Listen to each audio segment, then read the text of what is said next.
ശബരിമല ശ്രീകോവിലിന്റെ വാതിൽ സ്വർണം പൂശിക്കാൻ അതിന് PWD വിഭാഗം ശബരിമലയിൽ ഉണ്ടല്ലോ, അവരല്ലേ ഇത് ചെയ്യേണ്ടത്.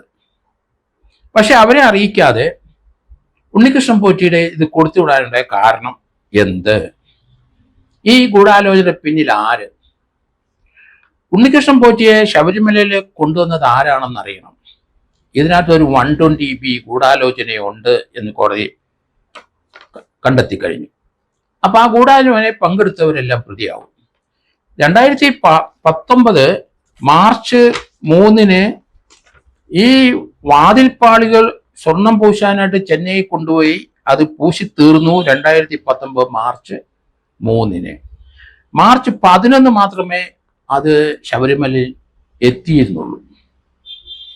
ഇതെവിടെ പോയി? ഇതിൻ്റെ ഇടയ്ക്ക് ചില സിനിമാ താരങ്ങളുടെ വസതിയിലൊക്കെ ഈ പാളികൾ അവിടെ വെച്ച് പൂജിച്ചതായിട്ടും കണ്ടു എന്ന് ഹൈക്കോടതി പറയുകയും ചെയ്തു.